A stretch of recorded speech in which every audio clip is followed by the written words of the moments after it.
ladies and gents, we can get right into it. And I suppose we should talk about the game ultimately and what happened with this to start with. So, an interesting game, a point shared, the gap stays the same. But probably the most interesting thing is this almost the opposite of what we normally see? This season, slow, tentative out the blocks, work it out at half time, come out in the second half and blow teams away. That's been the style that Liverpool have done it.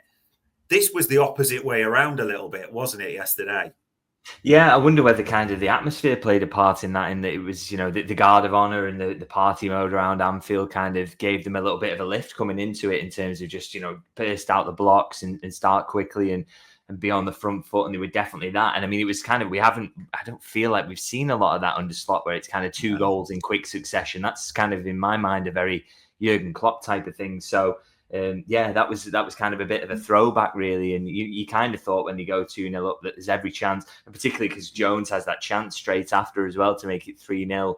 Really good save from that it was going to be one of those days where the opposition get blown away. So it was a really, really good first half performance. But I guess after that, there was kind of a little bit of,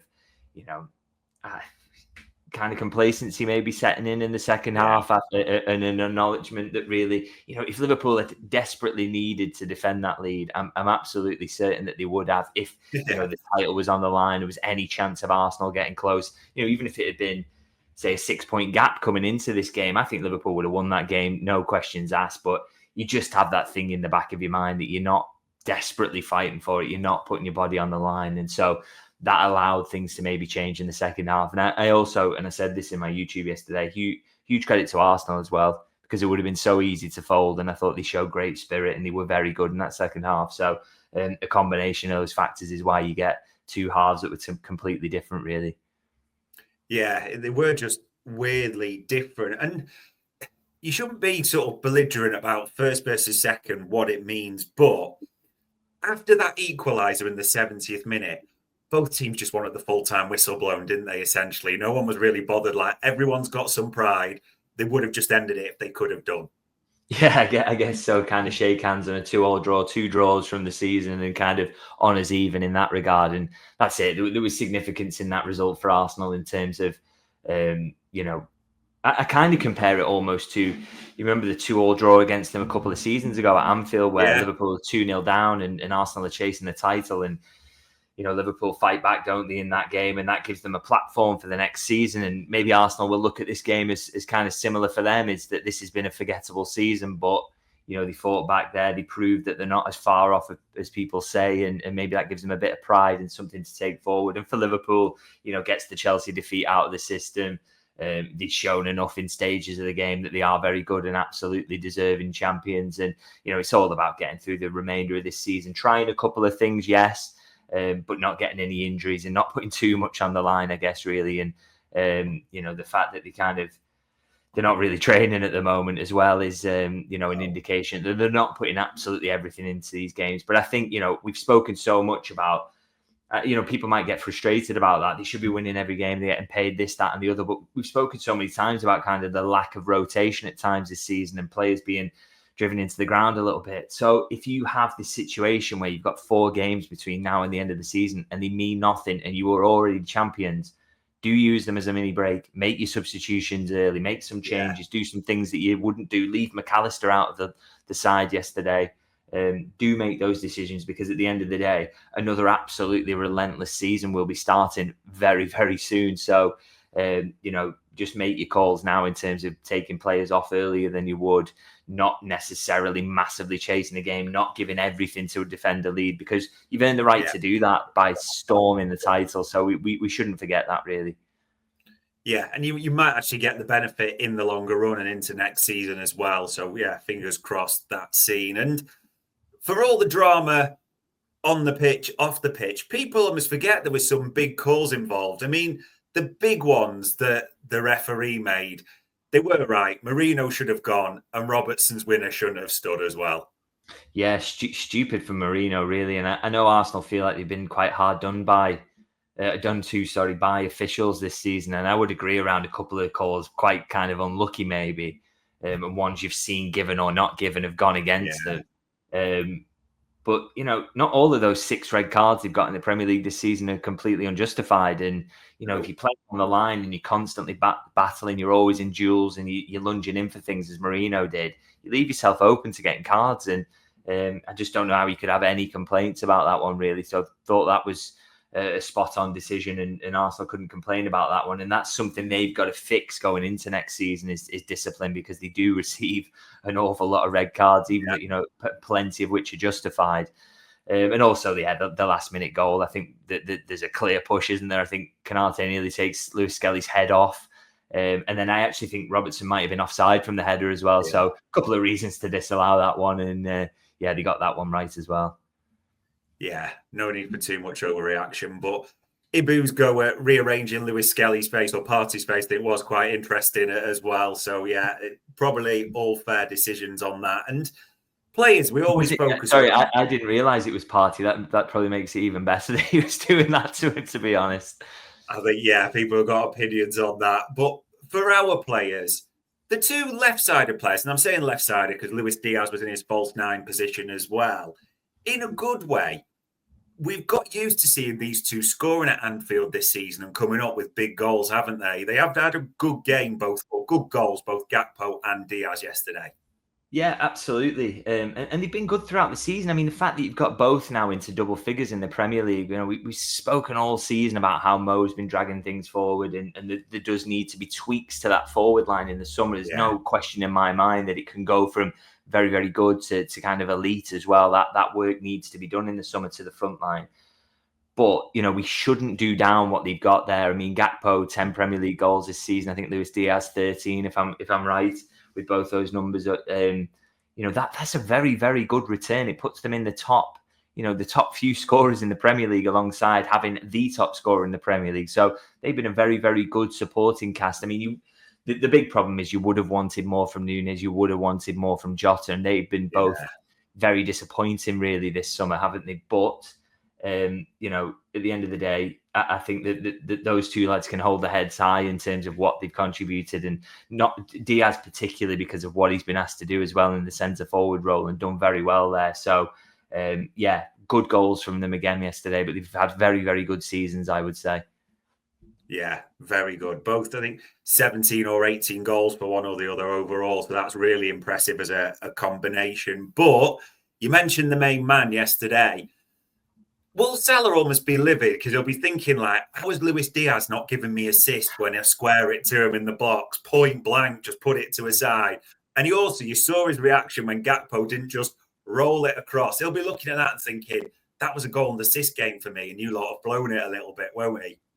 Yeah, I mean, he's just been unlucky with these assists recently that they've dried up, because he's still creating chances, absolutely. I mean, that one yesterday, how that doesn't end up in the back of the net. Absolutely brilliant save, to be fair to David Raya. But it should just be getting scored, really, shouldn't it? And it just kind of adds to the feeling that Liverpool had an absolute killer in centre forward, that they would be a much better team, as good as Diaz has been, and credit to him for that. So he was very, very unlucky there. And there have been some missed chances in recent weeks as well from really good Salah potential assists. So he just shows you, as good as he's been and how close he's got to the record, you need a bit of luck. But equally, there's 2 games left to get 3 assists. They can be like London buses. You can just get them in clumps. So still holding out that hope that he can get them. And I really, really hope he can.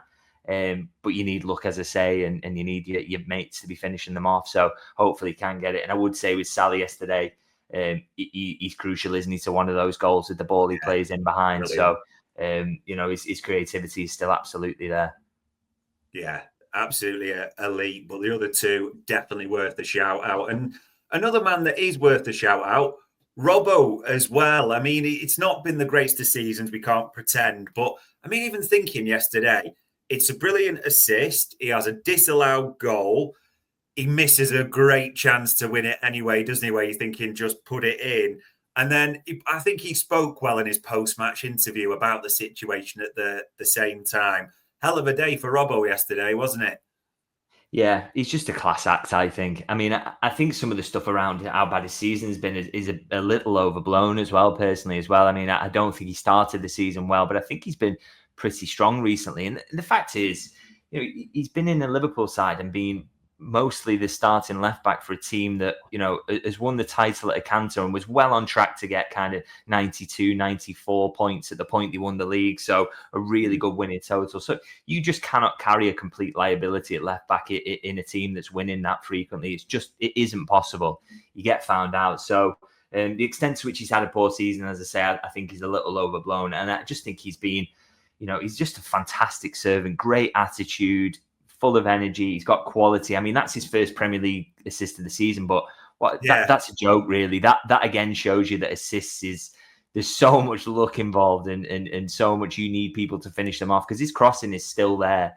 Maybe not as good as it has been in the past, but he's still very, very good at putting balls in. So, I just think he's a top class servant, brilliant player, great attitude, great kind of ambassador for the club as well. His role will be reduced next season somewhat because Liverpool will sign in that position. But what a great option he is to have down that left-hand side. Yeah, it will be interesting to see about the left-hand side, and we'll talk about that shortly. But the comments are flowing on this, the article that you've written this morning that was out. I'm sure most people are mentioning it in the chat panel there. G95 calling it a brilliant article. It's well worth a read as well, ladies and gents. Now, this was always going to be the talking point of today about Trent Alexander-Arnold, the situation, everything that happened. One of the things I really liked about this article, which I think a few maybe have missed the point, everyone's entitled to have an opinion on this and a say, aren't they? And if fans pay their money to come into their stadium, they're entitled to react that way if they want, aren't they, essentially?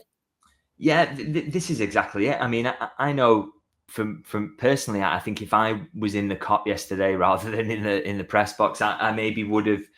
I think I personally would have, just thinking about it, would have maybe gone down the route of doing nothing, maybe not clapping, but not kind of booing. I maybe would have personally. That's how I felt, and it's funny as well because it's so conflicting, and people do have their opinions, and they are so different from person to person. I texted a good mate of mine, season ticket holder on the cop.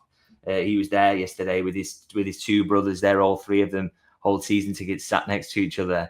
One of them applauded, one of them booed, and one of them did nothing. And that's three brothers. And I thought that really perfectly encapsulated to me that everyone's going to have a different view on it. And that's three lads who have very similar upbringings and shared experiences. So I thought that was absolutely fascinating. And that is the thing, is that everybody's going to react differently. And ultimately, as you say, paying fans have every right to have that opinion and to voice it however they want. And, they've the ones who did boo, I don't think it was 100% of the crowd. No way. I think it was a mixture really of that kind of three different things going on. But I think the ones who did boo, they've got no other option to show their dissatisfaction.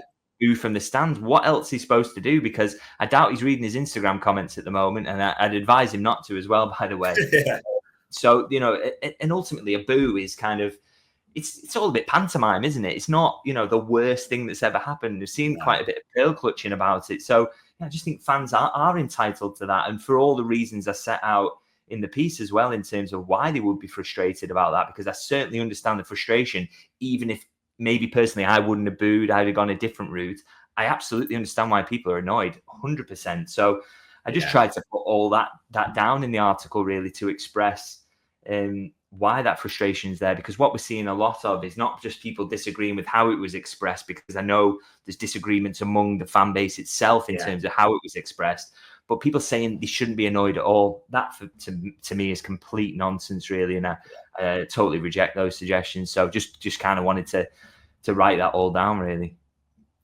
Yeah, the moral grandstanding has gone on well and truly. It'll probably continue for a while, and we'll see how this one develops. I suppose the only other bit I wanted to ask you about is Arne Slot in this, because you'll have seen the reactions. People were saying, well, Arne Slot saw his name getting booed, or would have heard his boo getting named up when the lineups are done by Peter McDowell, so surely he doesn't do it there.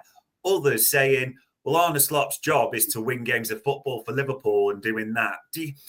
I know we'll never get it from him, but do you think in the cold light of day, Slot will look back and think, was that the best thing?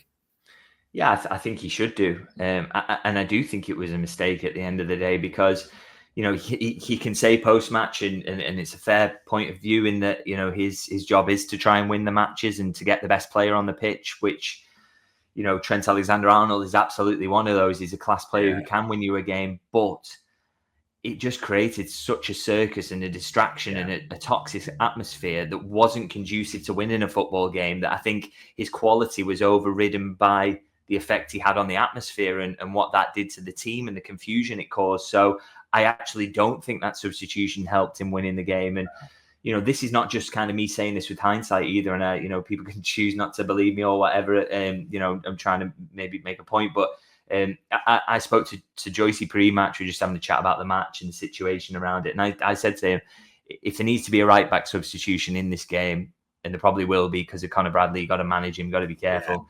Yeah. It should be Quansah, because there will be some boos, there will be an effect on the atmosphere and things will go wrong. So I promise you, it's not just me saying that with hindsight in terms of what happened. You could see it coming a mile off. And the fact is, even if 10% booed, it's so loud in comparison to the applause that you hear it, and it does have an effect. So I just think the manager badly misjudged that. But ultimately, how many decisions has he got wrong this season? Not very many at all. So give him a complete pass for that. But I do think he did got it wrong, and he misjudged it really, and that kind of contributed to the result not being a win in the end. Yeah, probably. I think that's the fairest way of putting it. And I suppose for Liverpool and the way they're doing it, because they're off to Dubai now as well, we're being told. Does it almost just feel like everyone almost just wants this season over to get to the last day, get to Crystal Palace, celebrate, then move the summer plans on? It just almost feels like maybe this and other things just need to move it forward, don't we? Yeah, I think with all this, I think the best way to put it to bed for me would really be to just not have Trent involved in the last couple of games, or possibly a parade. And I don't want that to come across as vindictiveness or not wanting to recognise how brilliant he's been for Liverpool. But there's always going to be that percentage who are going to boo him and going to make it uncomfortable. And that makes it uncomfortable for everybody else, all the other players who should be getting celebrated and should be able to live every moment and enjoy it. I just brings a sadness to it. So, and it soured yesterday for me a little bit personally. I mean, it was one of the best atmospheres I've seen at Anfield for the first kind of 60 minutes. It was absolutely mega. And then all we're talking about now and all it felt like in that last half an hour was this kind of negativity around it. And, whether you think that's right or wrong, that is the situation. That is how some supporters feel. And as long as that is the case, I just don't think, I think Trent himself should take the decision really to pull away from these situations, because it's bringing bad headlines and it's bringing negativity. And again, somebody says he absolutely loves Liverpool, doesn't he? And wants to care for Liverpool's best interests. I think the wise decision would be to not be involved in these last couple of games, but we'll see how that plays out really.